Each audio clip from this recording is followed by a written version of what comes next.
அன்பிற்கினிய மாணவ மாணவியர்களே, பாடம் 2 எண்முறைகள். இந்த எண்முறைகளில் தேர்வுக்கு முக்கியமான பகுதிகள், கேட்கக்கூடிய பகுதிகள் என்று பார்த்தால், இதில் நாம் வேர்டின் நீளம் இதை பற்றி நம்ம தெரிஞ்சுக்கணும். வேர்டின் நீளம் என்பது கணிப்பொறியின் மைய செயலகத்தை எத்தனை பிட்டுகள் செயற்படுத்தப்படும் என்பதை குறிக்கிறது. மைய செயலகத்தில் ஒரு தரவை எத்தனை பிட்டுகள் செயல்படுத்தப்படும், ஒரு தரவுக்கு எத்தனை பிட்டுகள் அது செயல்படுத்தப்படும், அதான் வேர்டின் நீளம் என்று குறிப்பிடுவார்கள். 8 பிட்டுகளாக இருக்கலாம். சில கணிப்பொறிகள் 16 பிட்டுகள் எடுத்துக்கொள்ளும், சில கணிப்பொறிகள் 32 பிட்டுகள் எடுத்துக்கொள்ளப்படும், ஒரு சில கணிப்பொறிகள் 64 பிட்டுகளை கூட எடுத்துக்கொள்ளும். இது போன்ற வேர்டு நீளம் என்பது அந்த பிட்டுகளினுடைய அந்த ப்ராசஸரில் எடுத்துக்கொள்ளக்கூடும் கூடிய பிட்டுகளினுடைய எண்ணிக்கையை குறிக்கிறது. அது 8ஆக இருக்கலாம், 16ஆக இருக்கலாம், 32ஆக இருக்கலாம், 64ஆக இருக்கலாம். வேர்டு நீளம் பொறுத்த வரைக்கும் கணிப்பொறிக்கேற்றவாறு மாறுபடும். அது நல்லா நினைவில் வைத்துக் கொள்ளுங்கள். பைட் என்பது 8 பிட்டுகளினுடைய தொகுதி, ஒரு பைட்டு. சரிங்களா? இந்த இது இருக்குது பாருங்கள், இந்த அளவு பெயர் கிலோ, ஒரு கிலோ பைட்டு அதனுடைய அளவு 2^10. அதுபோல் மெகாபைட் என்பது 2^20, ஜிகாபைட் என்பது 2^30. அதுபோல் அந்த KMGT இதனுடைய அளவுகள் முறையே ஒவ்வொன்றுத்தினுடைய அளவுகள், அதனுடைய பெயர்கள். இந்த அட்டவணையை முழுவதுமாக படித்து வைத்துக் கொள்ளுங்கள். இதிலிருந்து நிச்சயமாக ஒரு மதிப்பெண் கேள்வி கேட்கப்பட வாய்ப்புகள் இருக்கின்றன. இந்த அட்டவணையை பார்த்துக்குங்க. அதுபோல் ஆஸ்கியினுடைய விரிவாக்கம் பார்த்து கொள்ளுங்கள். American Standard Code for Information Interchange என்பதை பார்த்து கொள்ளுங்கள். எண்முறைகளை நீங்கள் கண்டிப்பாக தெரிந்து கொள்ள வேண்டும். அதில் அடிமானத்தை பற்றி கூட கேட்கலாம். அடிமானம் என்பது என்ன? எண்முறைகள், ஒரு 4 வகையான எண்முறைகள் இருக்கின்றன. அந்த எண்முறைகளை அடையாளம் காண்பதற்கு நாம் அடிமானத்தை பயன்படுத்துகிறோம். அடிமானம் என்பது உதாரணமாக பதின்ம எண்முறையினுடைய அடிமானம் 10, இருநிலை எண் முறைகளினுடைய அடிமானம் என்பது 2. பொதுவாக அடிமானம் என்பது அந்த எண்களினுடைய எண்ணிக்கை வைத்த அடிமானம் நம்ம எடுத்துக்கொள்ளப்படும். இப்போ எண்ணிலை எடுத்துக்கிட்டிங்கன்னா, எண்ணிலை எண்கள் சுழி முதல் 7 வரை உள்ள 8 எண்களை எண்ணிலை எண்கள் சொல்கிறோம். எனவே அதனுடைய அடிமானம் என்பது 8. 16 நிலை எண் வகையில் பார்த்திங்கன்னா அதனுடைய அடிமானம் 16 என்று இருக்கும். ஏனென்றால் சுழி முதல் F வரை உள்ள 15, அதாவது Fனா 15, சுழியிலிருந்து தொடங்குறதுனால மொத்தம் எண்களின் எண்ணிக்கை 16. எனவே அதனுடைய அடிமானம் 16. ஆக எண்முறைகளை நீங்கள் பார்த்துக்கணும்.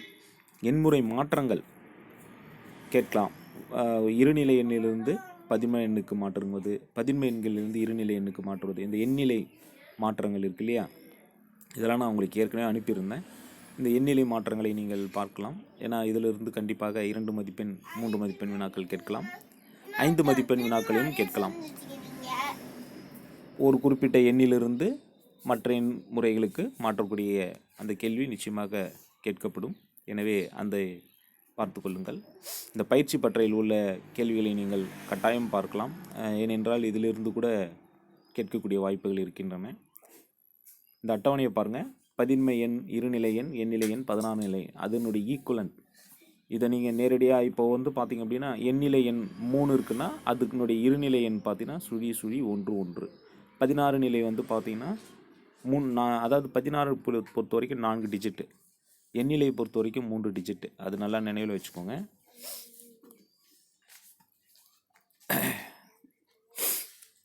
பதினாறு நிலை பொறுத்த வரைக்கும் பார்த்தீங்கன்னா 10க்கு மேலே போச்சுன்னா ABCD அப்படின்னு எடுத்துக்கணும். இப்போ 10க்கு நிகர் A, 11க்கு நிகர் B, அதுபோல் 15 நிகருக்கு F. இது மாதிரி இந்த அட்டவணையை நீங்கள் பார்த்து கொள்ளலாம். அடுத்து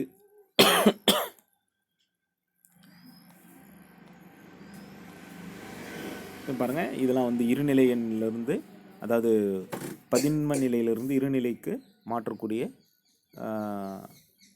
அந்த செயல்முறை. 65க்கு நிகரான இருநிலை எண்ணாக மாற்றக்கூடிய அந்த ப்ராசஸ் பார்த்தீங்கன்னா 2ஆல் வகுக்க வேண்டும். தொடர்ச்சியாக 2ஆல் வகுக்கும்போது அதனுடைய மீதியை நாம் இறுதியாக எடுத்துக்கொண்டால் அந்த மீதியை தான் நாம் இருநிலை எண்ணாக எடுத்துக்கொள்ள வேண்டும்.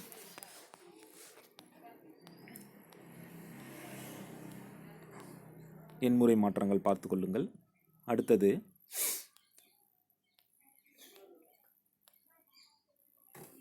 இருநிலை எண்களை 16 நிலை எண்களாக மாற்றுவது, இதெல்லாம் வந்து அந்த இப்போ உங்களுக்கு ஏற்கனவே நான் அனுப்பியிருக்கேன். இதுக்கு தொடர்பான வீடியோ உங்களுக்கு அனுப்பியிருக்கேன். அதை தயவு செஞ்சு பார்த்துக்கொள்ளுங்கள். அந்த வீடியோவை திரும்பவும் பாருங்கள். சந்தேகம் ஏதாவது இருந்ததுன்னா கேளுங்க. அதுபோல் குறியுறு எண்களின் இருநிலை பிரதியீடு, இதில் வந்து பார்த்திங்கன்னா குறியுறு எண்களின் இருநிலை பிரதியீடு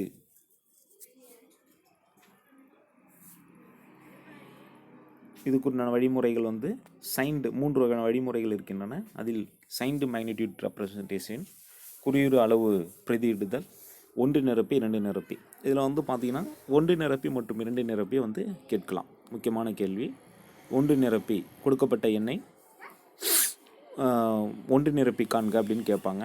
ஒரு எண்ணை கொடுத்துட்டு அதனுடைய ஒன்று நிரப்பியை கேட்பாங்க. முக்கியமாக வந்து பார்த்திங்கன்னா நெகட்டிவ் நம்பரை தான் வந்து நம்ம ஒன்று நிரப்பி 2 நிரப்பியை பார்க்க சொல்லுவாங்க. நெகட்டிவ் நம்பர், சரிங்களா? எதிர்மறை எண்களை தான் நாம் வந்து கணிப்பொறியை எவ்வாறு கையாள வேண்டும் என்பதை நாம் தெரிந்து கொள்வதற்காகத்தான் அந்த ஒன்று நிரப்பி 2 நிரப்பியை பயன்படுத்துகிறாங்க. ஆக எதிர்மறை எண்ணை கொடுத்து விட்டு அந்த எதிர்மறை எண்ணுக்குண்டான ஒன்று நிரப்பி காண்கன்னு கேட்பாங்க. இது பாருங்கள், -24 ஒன்று நிரப்பி. இப்போ இதுக்கு என்ன செய்யணும்? முதல்ல வந்து அந்த -24ன்னு இருக்கு இல்லையா, அந்த 24க்குரிய இருநிலை எண்ணை 24 இருநிலை எண்ணாக மாற்றிக்கொள்ள வேண்டும். பின்பு அந்த இருநிலை எண்களை சுழியாக இருந்தால் ஒன்றாகவும், ஒன்றாக இருந்தால் சுழியாகவும் மாற்றிக்கொண்டால் அதுதான் ஒன்று நிரப்பி. 2 நிரப்பி என்பது அந்த ஒன்று நிரப்பி போலவே நாம் வந்து அந்த ஒன்று நிரப்பி வரைக்கும் அதே செயல் தான். இறுதியாக நம்ம என்ன பண்ணணும்? கடைசி அந்த லீஸ்ட் சிக்னிஃபிகண்ட் பிட் அப்படின்னு சொல்கிறோம் பார்த்தீங்க, அந்த லீஸ்ட் LSBயில் வந்து ஒன்றை கூட்ட வேண்டும். அவ்வாறு ஒன்றை கூட்டினால் அது வந்து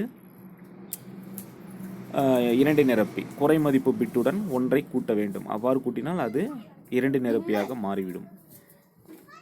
ஒன்று நிரப்பி 2 நிரப்பி கேட்கலாம். அதுபோல் இருநிலை எண்களின் கணக்கீடுகள், கூட்டல் கழித்தல் கேட்கலாம். கூட்டல் கழித்தல், இருநிலை எண்களுடைய கூட்டுதல் மற்றும் கழித்தல் வந்து கேட்கலாம். ஸோ அதுவும் வந்து உங்களுக்கு ஏற்கனவே அனுப்பியிருக்கேன்.